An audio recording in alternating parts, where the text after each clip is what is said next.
Ebben a részben bejárjuk Strasbourgot, és elmegyünk az Európai Parlamentbe is, ahol az Európa jövőjét formáló döntések megszületnek.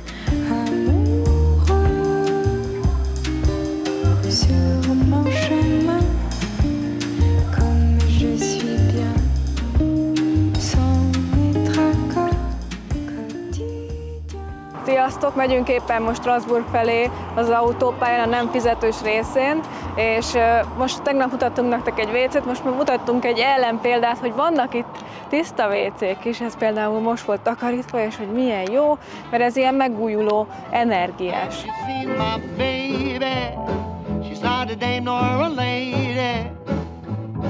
Not in the way she walks, the way she talks, or the way she loves me. Just look at me, I'm like a monkey in a coconut tree. You know I'm overjoyed. Ide értünk Strasbourgba, megálltunk itt az utcán, közel a belvároshoz, megnézzük, hogy hogyan kell itt fizetni a parkolást. Van EasyPark applikációnk, ami ide is jó, de itt van a parkoló óra, hát ha ingyen van, mert valamiért az applikáció nem írja ki az ingyenes időszakokat, és akkor utána meg a másik irányba majd elindulunk, és akkor felfedezzük a várost. Ha jól emlékszem, akkor körülbelül 1,5 vagy 2 éve jártunk itt utoljára. Karácsonykor voltunk itt. Igen, karácsonyi időszakban, úgyhogy kíváncsian várjuk, hogy igen, mennyi szép virág lesz itt Strasbourgban. Minden nap kivétel vasárnap és ünnepnapokon 9-től 19-ig itt ebben a zónában fizetni kell, úgyhogy okosabbak lettünk, és 1 óra 3,5 euróba kerül itt megállni az utcán. A közeli parkolóház a Gutenberg, amit kijelöltem, mondjuk ott nem tudom a tarifákat, de tele is volt, szóval igazából teljesen mindegy, és át még ott vagy 10 autó sorba a sorompó előtt, úgyhogy azt úgy döntöttünk, hogy kihagyjuk, most nem várakozással fogjuk eltölteni az időnket, hanem azzal, hogy szépen megyünk és nézzük a várost. Láthatjátok, hogy rengeteg a biciklis út, rengeteg a biciklis, nagyon szeretnek a helyiek is biciklivel közlekedni, és jó is egyébként, mert nem dimbes-dombos, hasonló, mint mondjuk Hollandiába, és tényleg ilyen parkolási tarifák mellett a helyiek is előszeretettel használják, gondolom, a bicikliket. A kutyus odaült az asztalhoz, a kutyuska. És mindenhol ilyen finom kis sütikéket árulnak. Mércike már teljesen tele van ettől a sok-sok kajától, meg sütitől, de egy kávét azért lehet, hogy majd valahol elfogyasztunk. Strasbourg és egész Elzász 1871-től német fennhatóság alatt volt, és ez látszik az építészetben, a kultúrában, az ételekben. Ez is meghatározta nagyon az embereknek a mindennapjait a mai napig, ugye? És 1918-ban került vissza Franciaországhoz. A második világháború alatt pedig újra gazdát cserélt ez a régió, újra a németeké lett. Bejöttek ide, leszették az összes francia feliratot, az elzásziakat arra kényszerítették, hogy német egyenruhákba járjanak, a frontra vitték őket, szóval mondhatjuk úgy, hogy nem volt jó sorsuk az itteni embereknek. És visszakerült 1945-től újra francia kézre ez az elzászi régió és Strasbourg, majd a strasbourgiak és az elzásziak életében 1950-től egészen különleges szimbólumá vált a város, az európai együttműködés központjává vált, egészen a mai napunkig, hiszen itt működik az Európai Tanács, itt működik az Emberi Jogok Bírósága, szóval egy nagyon különleges helyszínen vagyunk most jelenleg. Mondhatni majdnem, hogy ugyanolyan lapos hajók közlekednek itt, mint Hollandia legtöbb részén, hogy ezek alatt a alacsony hidak alatt át tudjanak menni. És ez a móló is itt a szélén úgy van kialakítva, hogy a vízszintet függően váltakozni tud, hogyha megnézed, akkor azok az oszlopokon keresztül így teljesen fel tud emelkedni, és még akkor is ide ki lehet ücsörögni. Erre a részre már nem lehet autóval bejönni, csak akkor, hogyha engedélyed van. Ha leereszkedik akkor a mozgó oszlop, itt van a belváros. Tele van éttermekkel. Itt a sor vége, hogyha be akarunk menni a katedrálisba, de mi be szeretnék menni. Állítólag ingyen van, és szeretnénk mi is megnézni, és nektek is megmutatni ezeket a gyönyörű szép ólomüvegeket, amelyiknek bizonyos részei az 1100-as évekből híres üvegfúvó mesterek kezemunkáját dicsérik. Nem csak volt, hanem a mai napig fellelhető, amit mondtam ugye az ételek miatt, a nyelv miatt, és a mai napig megmaradtak az éttermek is, sokan német névre keresztelték a helyüket. Elég gyorsan megy a sor, mert csak átnéznek ott az ernyő vagy a sátorka alatt, megnézik, hogy mi van nálad, és akkor utána be tudsz menni, hogyha mindent rendben találtak. Szóval szerintem, hogyha beállsz a sorba, mint most mi, akkor olyan 3 perc alatt bejutsz.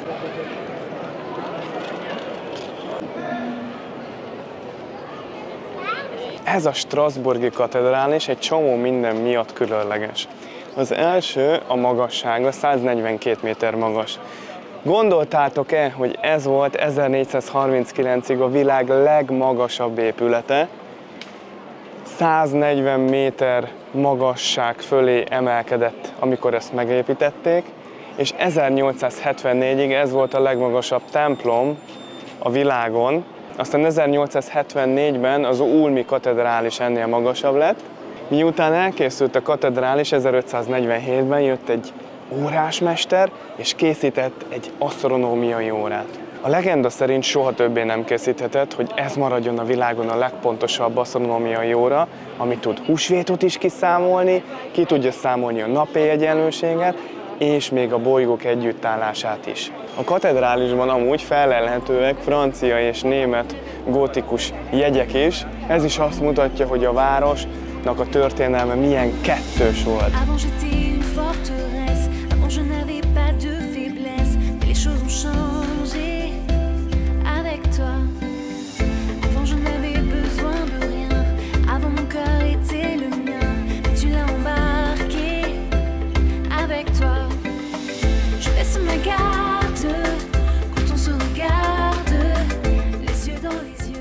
Itt vagyunk annál a parkolónál, ahol meg akartunk állni, csak ugye akkor sokan voltak és tele volt.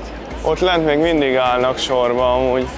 Ő a Johannes Gutenberg, aki megforradalmasította a könyvnyomtatást. És annak ellenére, hogy ő Mainzban született, Németországban, sokat tevékenykedett is, van is itt szobra, ugye, itt a mögötte az épület, ez a Place Gutenbergnek hívják. Gutenberg fejlesztette ki a mozgatható fémbetűs nyomtatási technikát az 1400-as években.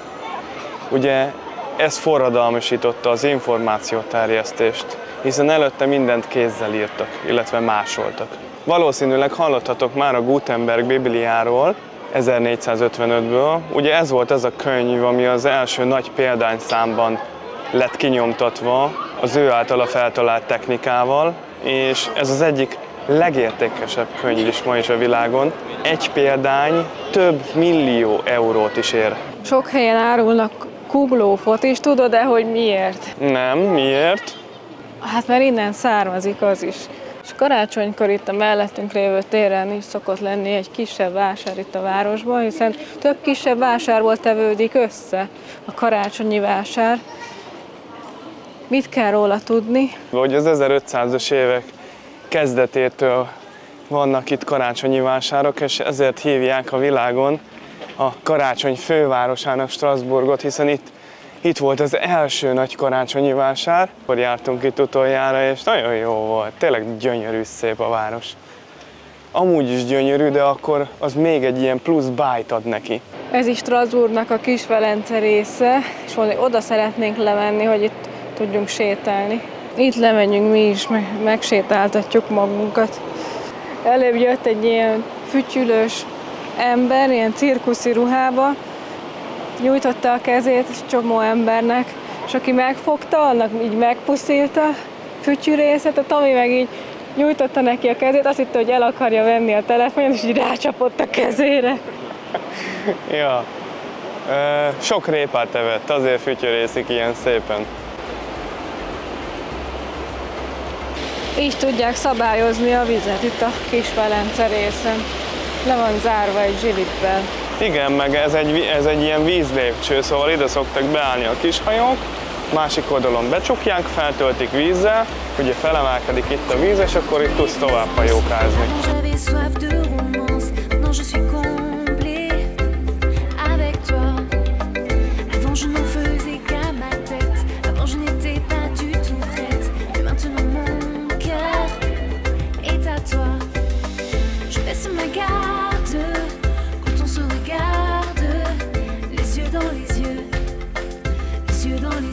Kis-Velencébe sétálgatunk, van itt egy játszótér, és mellette ez a konténer WC kultúrált, rendes, rendezett mosdó, volt WC papírtól elkezdve minden, őrzött. De van, és ez tök jó, és természetesen ingyen. És itt van akkor ez a játszótér, fák alatt, ez is tök jó, jobbról, balról víz, és akkor mi most itt sétálunk a Barázs Vobán irányába, amiről sokan azt hiszik, hogy egy híd, de közben nem híd, hanem az egy erőd. Ugye ezt mondtam nektek, látjátok, hogy ezért mondják azt, hogy ez egy híd, de nem az tényleg, hanem ez egy régi erőd, lehet itt amúgy mellette hajókat is bérelni, nézd meg, hogy ott szépen haladnak közben a sétahajóval, és a tetejére fel lehet menni, természetesen ingyen, és a Kis-Velencét szépen meg lehet nézni magasabbról. És ez is milyen jó, hogy az iskolában támogatják a kétnyelvű oktatást, hiszen minél több nyelvet beszélsz, annál több vagy.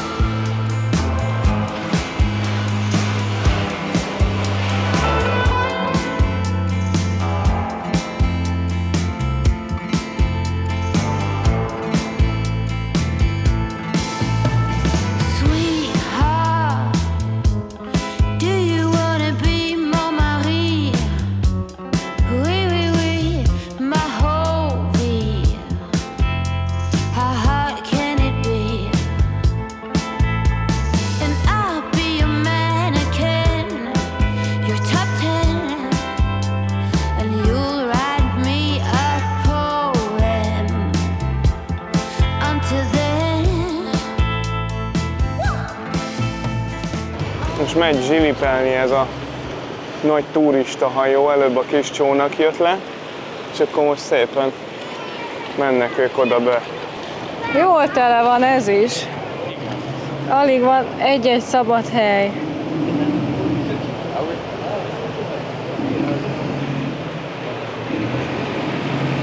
Gyere, nézzük meg, hogy csinálják.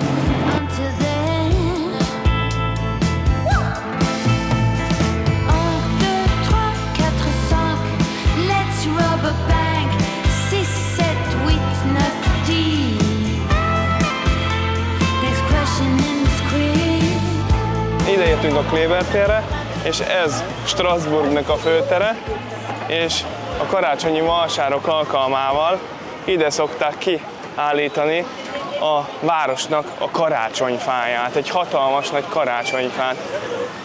Nézzétek meg, nyüzsög a tér, vannak szökőkutak, és tök szép. Főleg most nyáron a gyerekeknek tesznek ki különböző dolgokat, ugyan különböző csalikat.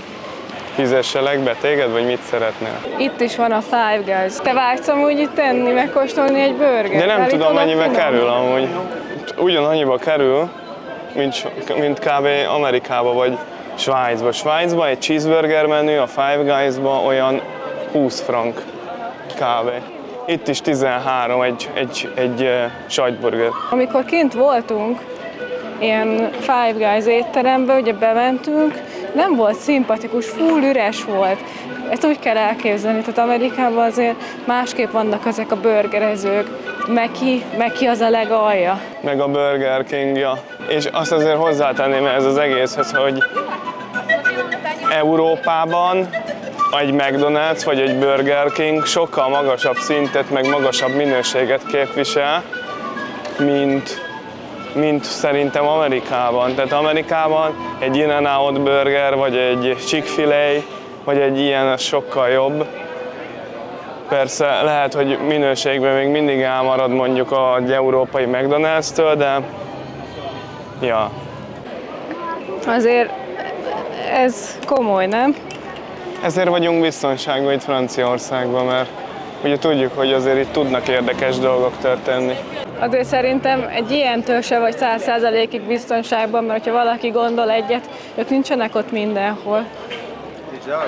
Nincsenek ott mindenhol, de a főbb látványosság. De azonnal viszont, ha valami történik, igen, tudnak intézkedni, hogy a komolyabb problémát esetleg megakadályozzák.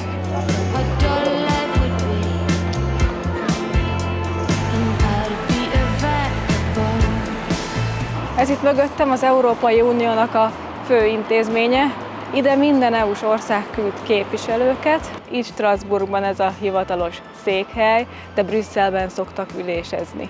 Havonta egy hétre szoktak ide jönni a plenáris ülésre, amikor megszületnek az EU-val kapcsolatos legnagyobb döntések. És hát ide be lehet ám jönni, van nálatok egy igazoló dokumentum, egy személyi, egy útlevél, egy jogosítvány, és akkor ide szépen be lehet fáradni a parlament épületébe. Mi is így tettünk, és most körül fogunk nézni. Kaptunk egy ilyen belépőkártyát. Ez olyan, mint Budapesten a budapesti parlament, csak hogy ez nem csak egy országnak, hanem egy egész uniónak, az egész Európai Uniónak a parlamentje.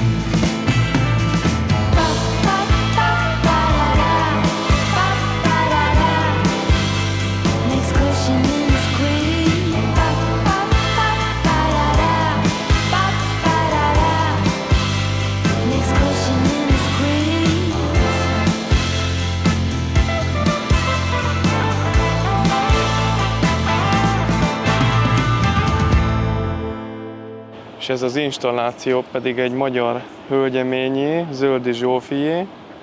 Magyarul vannak kiírva oda a fekete részre, hogy számítok, vagy nem számítok.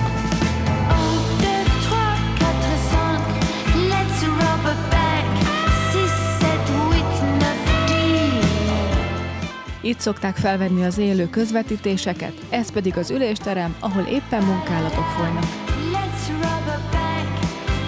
Az épület teteje amúgy úgy tűnik, mintha befejezetlen lenne. Hát ez szándékosan ilyen, hiszen az Európai Unió soha nincsen kész, mindig van mind fejleszteni. Akkora, hogy van saját TV-riporter szobája, postája, fodrászata, bankja, de még kávézója is. Mondhatni egy miniváros. Külön kis kávézó a látogatóknak, és azok is ide kiücsöröghetnek. Lehet venni kaját, sört, üdítőt. Nagyon fura árak vannak itt. A sör 3,12, az alkoholmentes, az espresso pedig 1,46. A latte macchiato pedig 2,45, egy meleg étel pedig 8,67. Itt jobban érdekelnek a politikai dolgok, az el tud merülni, megnézheti a képviselőket, a parlamentnek a felépítését. Itt lehet csinálni fotót is, aki szeretne, hogy itt volt az Európai Parlamentben. Te szeretnél fotót? Nem, és miért tovább. Nem? Mert én nekem most készül a videóm, azért. Egy gyors pillantás itt a felosztásra, hogy körülbelül 750 darab hely van itt, és akkor itt van például a magyar, kibe vannak benne. A patrióták Európáért. Igen. Aztán itt is van magyar zászló, ők az Európai Parlamenti Párthoz tartoznak, az EPP-hez. Meg itt. Ott is van, és ők pedig a szociáldemokraták. Érdekes volt azért ezt is látni, ugye a képviselők azok nem itt jönnek be, itt csak a vizitorok, a képviselők azok valószínűleg hátul jönnek, és azt ne felejtsétek el, hogy nézzétek meg, hogy mikor van ülés, de egyébként meg 2 péntekig be tudtok ide jönni. Srácok, reméljük, hogy tetszett ez a laza strasbourgi kis séta, meg itt az Európai Parlament belülről. Hogyha tetszett, akkor nyomjatok egy lájkot, iratkozzatok fel, és a következő részben találkozunk. Még nem tudjuk, hogy honnan, de tartsatok velünk. Ne felejtsétek el, ezért megnyomni a csengőt, hogyha lesz új videónk, akkor arról is értesítést kapjatok. Sziasztok, ciao ciao!